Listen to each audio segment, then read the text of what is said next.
Atongoria a mwahũ wa Linda Mwanainchi matongoretio ni Edwin Sifuna ni mateyanĩirie riboti ya kamĩtĩ ĩrĩa yamũrĩtwo kwarĩrĩria ngirimiti ĩrĩa yekiranĩirwo kĩrore ni Raila Odinga na William Ruto, makiuga maũndũ mamwe marĩa marĩ ngirimiti-inĩ ĩyo thirikari ndĩhingĩtie.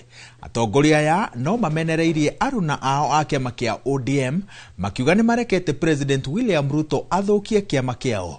Marĩtie mũthenya ũmwe tu thutha wa kamĩtĩ ĩyo kune President Ruto na mũtongoria wa kĩama kĩu Oburu Oginga riboti ya ngirimiti ĩyo. You had been implemented when it is obvious to all Kenyans that nothing could be further from the truth.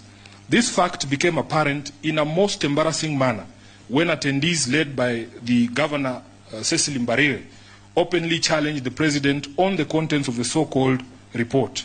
Observers would also have noted that the President purported to extend the mandate of the committee by another 60 days in the same meeting where Dr. Oburu Odinga had earlier argued that there was no time limit in the implementation of the MOU. The confusion that Kenyans witnessed at KICC yesterday is enough proof that the so-called broad-based team are aware that they are lying not only to Kenyans but to themselves. This particular document has Baba's signature.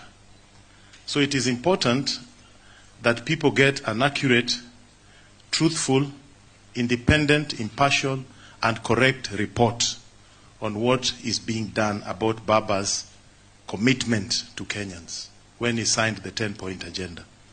We are here to make sure political fraud is not committed on Kenyans in the name of Baba. The 10-point agenda that was purportedly released yesterday, I want to say that that was just a mere PR exercise. Everything that was released yesterday was all gibberish. It was all balderdash. It was neither important nor detailed. The detailed parts were not important, and the important parts Ado afa merina Atongoria